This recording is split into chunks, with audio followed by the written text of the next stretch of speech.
Hey guys, Paul McClain, and I want to talk about a subject that I believe will make a massive difference in your business, and that's environment. If I take a look back, kind of backcasting last 13 years, and I said, hey, what's some of the pivotal points in my business, of breakthrough moments that have made a big difference in me hit next levels, increasing my production, have my business grow, income grow, what would that be? And I believe, just so you guys know, there's not 182 breakthrough moments. There's maybe a couple, maybe there's a handful of them. But one of them is having a different environment for me to go out there and perform at a different level. And you can say, what does that look like? Well, just to give you an idea, when I got started in this business, I worked out of my house, right? And I suck at a lot of things, many dysfunctions and deficiencies, but one thing that I had pretty dialed in was just consistency. Like, you couldn't rattle me, man. Like, if I wrote 20K for the week and I had never even seen 20K hit my bank account in my entire life, and it happened in a day, whatever. I got to go out there tomorrow and do the activity. If I got crushed, smoked, destroyed, I'd go out there and do the activity. And so I thought, hey, being a self-controlled person, I'm pretty good when it comes to getting stuff done.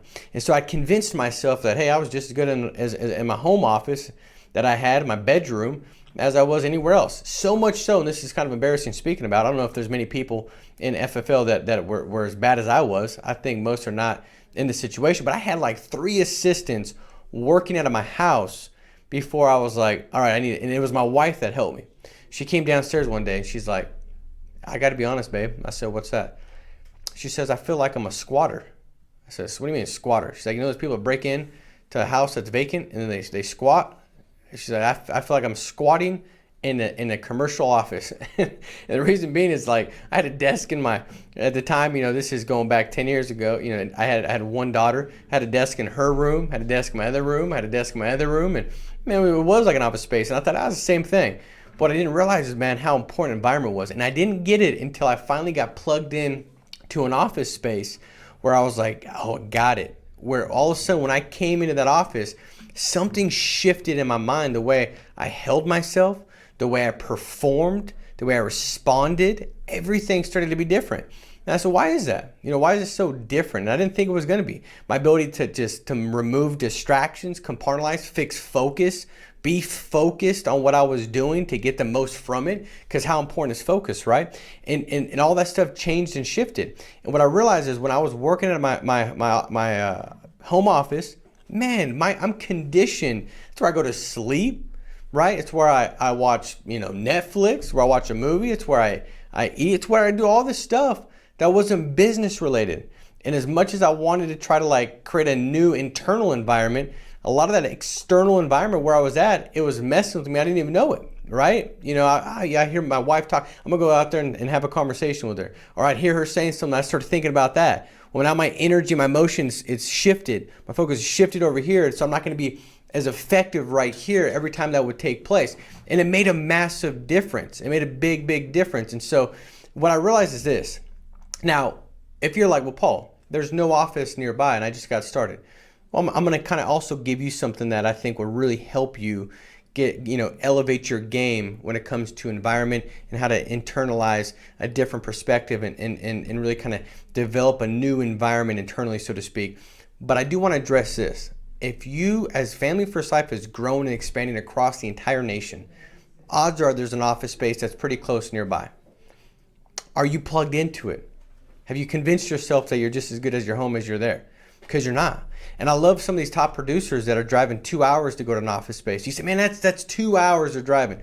Well, for one, they leave at 5 in the morning, so that way they can get there at 7 a.m. to make their first dial at 7:30.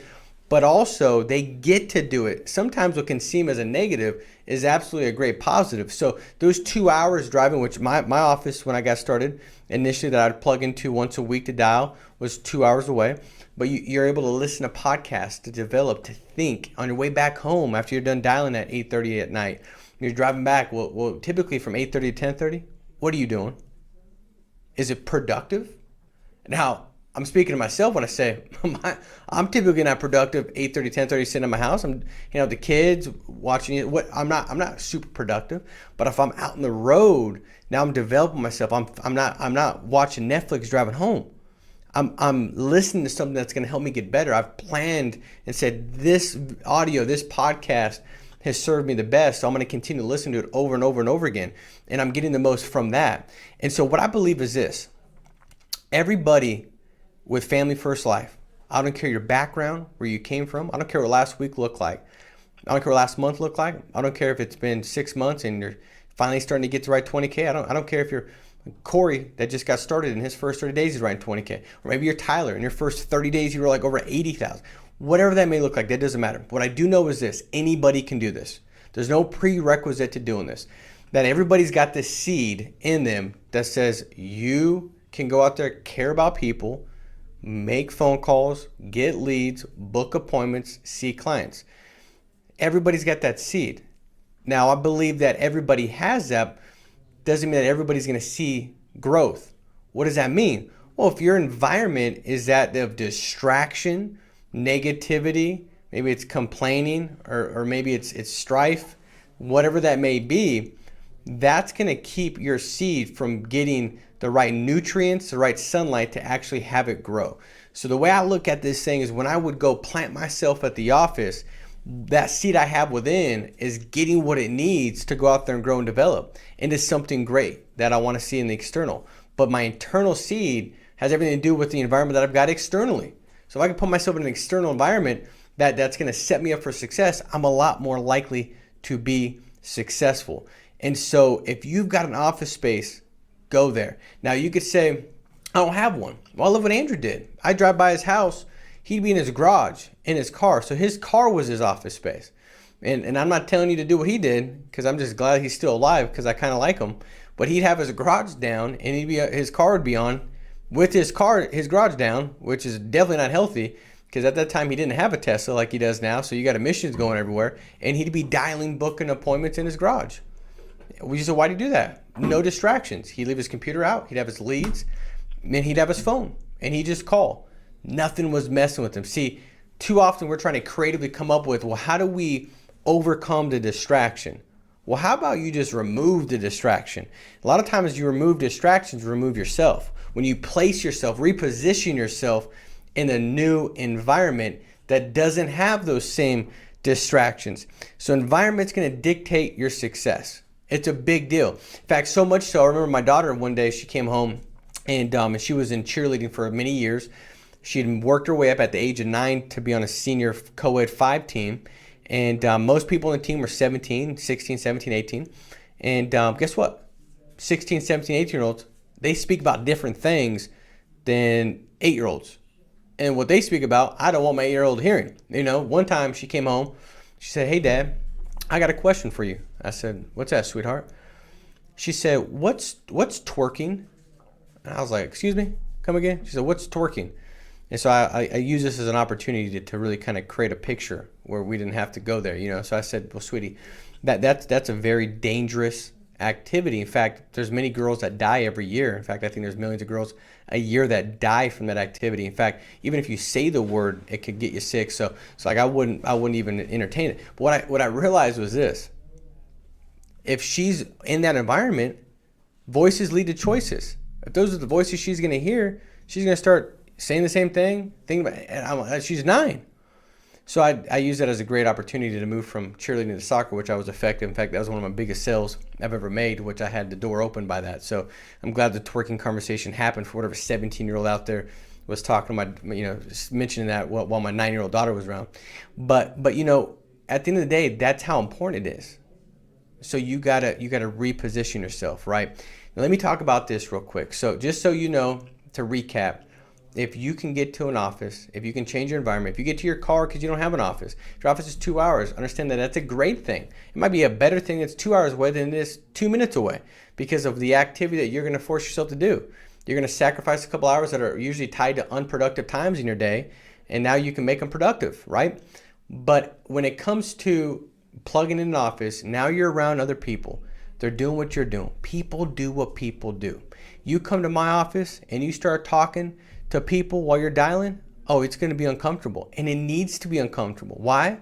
Because that just reflects the fact that you don't really believe and understand that this business is 85% phones. Because if you knew it was 85% phones, you wouldn't be talking, just having table talk rhetoric with different people. You'd be focus, booking appointments, like don't mess with me. I got to get my appointments booked. And that's where you would be at, right? And so when you come in an office and the culture set of, hey, dialing is priority. Dialing is feeding my family. If I don't dial and work the phones, I go hungry. And so now when somebody talks and asks a question that's pointless, meaningless, or they're not doing the activity, they feel uncomfortable. They feel awkward. They feel like they're out of sort. You want that. You want to feel out of sorts in the sense that the things that are going to destroy you, the habits, thought processes, just not knowing how serious. You want to have that revealed and build awareness with it so you can correct it and build the right patterns in thought process and behaviors of the top producers. So when you get around the top producers, you're going to do what people do. So you start to elevate how serious you look at dialing. You start to take it as a big deal. You stop thinking and procrastinating because you're watching everybody else. Man, they're there dialing. They get their leads out. They ain't saying a word. 3 dials back to back. Boom, boom, boom, boom, boom. Booking appointments. And then there's dedicated time for an hour each day to go through questions. But when I'm dialing, I'm dialing. Nothing else matters. They're using their trackers. I'm using my trackers. You start to emulate what they're doing. People do what people do. And so it's a massive deal. You got to get a handle on this. So this is why it's so important to plug into the environment. Environment dictates success. Now let's wrap up with this. You can say, what else? What other kind of environment am I got? Well, I think your internal environment. What condition is your mind in? You know what I mean? Like what environment do you have in place for your thoughts and belief systems and perspective and visualization? What does that look like? And so I believe in the morning, you should practice priming, like, creating the right environment, the right state of mind, right? Mindset, state of mind, the environment your mind is in. And so when you get going in the morning, being intentional to sit down and say, hey, first words out of your mouth, how about this? If you could just change this, first words out of your mouth, you say, man, today's going to be a great day. Nah, I'm not trying to be this motivational guy. I'm just telling you, this is the stuff that will make a big difference. You say, well, Paul, I don't feel like saying it's corny. Well, what if you became more corny and you entered into a higher tax bracket because you made a lot more money? Would that be worth it? Would that be a good thing? Like, I'll be corny. I'll act like a dang fool if it means making more money for my family, where I can make more for them, do more things, and give back more. I'm all in. And so today's going to be a great day. And then priming yourself where you take control of the day, where you say, hey, I'm going to wake up at this time. You're self-employed, so a lot of times what you do is you start the day building the wrong reputation for yourself, one that lacks integrity, that says you're full of crap because you say you're going to wake up this time and you didn't get up until this time. That's the wrong way to start the day because you're self-employed. You're the entrepreneur. It's up to you. So if you can start your day and say, hey, I'm going to start my day at 5 o'clock. And that's when you start. That's the first victory. Man, I said I was going to start at 5 and I started at 5. Put your phone across the room. Turn your alarm on and put it in a different way across the room with a bottle of water. Have the thing go off. Get out of bed. You got to go turn it off because it's across the room. It's not on your nightstand where you can just hit snooze. You got to get up. Pound a bottle of water and be ready to roll. Set yourself up. Create an environment even in the morning that allows you to be more successful, right? Because you've got the water bottle out. You got the alarm across the room. Go downstairs. You've got your journal where you can write down the things that you're grateful for, right? You write down 3 things you're grateful for. You visualize what you're just putting yourself in the right environment. You're creating the right state of mind to go out there and perform at the highest level within your day. This is something that's important. The environment you're in, the external environment is crucial. Office spaces, it makes all the difference in the world. The numbers that are spiking all over the country in these offices that are getting planted, they reveal that to be the truth. They reveal that not to be just an opinion or subjective. That's objective. Numbers don't lie. And then you take a look at the environment that you're placing yourself in, getting yourself mind right, gratitude. You go from feeling, doubtful and not too sure, and man, hopefully it works. I don't know if it will, and this last time didn't, and maybe they're just really good, or maybe that person's just so good, and I don't know if I could do it, or they got better leads, and I don't know if I get all this crap that you got going on. That's there by default. That's typically influenced by your past and whatever, anxiety and doubt that you've got tied to that. This is a time where you realize that, hey, you're not working a job where you can just go through and muddle your way through it. You got to get a handle on this. So you write down things you're grateful for. You visualize it, how you feel in that environment, that memory you're stepping into. This morning, I thought about my 3-year-old and my 5-year-old. They're both sitting out right by the lake the other day. It was on Sunday. and my 5-year-old was reading a book or pretending like she's reading a book because she can't read. She's acting like she's reading a book, and they had marshmallows and they're eating them, and I was just like, man, I just felt grateful. Like, how it was just, they were actually not wanting to kill each other. Usually they're beating each other up or screaming at each other, and it's like World War II in my office or my house. But they were just like, and I just felt grateful. So I thought about that this morning. I just visualized going back into that moment, stepping into that scene where how I felt about it. Just giving myself this gratitude, this right expectation that I'm going to get more of what I'm grateful for, opposed to starting with these anxieties and fears, and you don't even know that you're going out there and you're stepping into the same thing you've always gotten. All you're doing is finding evidence to support the verdict you've already come to, because the mind that you're living, the lens that you're seeing today in is through a lens that's colored from the past, because you're so focused on subconsciously what's always happened, because you're not intentionally designing what your day is going to look like. You're being moved by default. So sitting there visualizing a successful day, what that's going to look like, how that's going to be, saying some affirmations, affirming I'm a great producer, I'm a top producer. And then looking at, like, if it's just, your first batch of dials or getting back on the phones, if the most important thing today is to book 15 appointments, visualizing that activity going and doing it well, doing it with excellence, and saying, hey, I'm just going to make this one dial with the right expectation.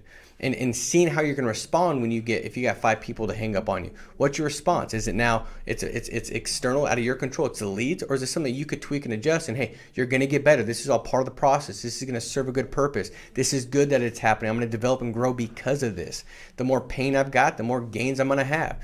And so just basic stuff like that, guys. Creating the right environment in the morning that's going to set you up to go out there and be a successful producer, to be a successful leader, to build a successful business. So your environments dictate your success. What environment are you placed yourself into throughout the day? Are you in an office? Are you in the right environment there? And then what environment are you giving yourself as far as mindset, your attitude, the way you see things, the behaviors that you're going to start to go into? Visualize what you want to have happen and see with such clarity and through repetition that you almost feel like it's already happened. Now you're just going through the steps. Victory's already been established. You're now just putting feet to the path that you've set before you. So I hope this makes sense, guys. Let's go out there, create the right environment, plug into an office space if you can. If you don't, step into your car, do something different. If you've got distractions, get away from them, because you will not elevate until you excavate the distractions that are taking place. So guys, make it a massive week.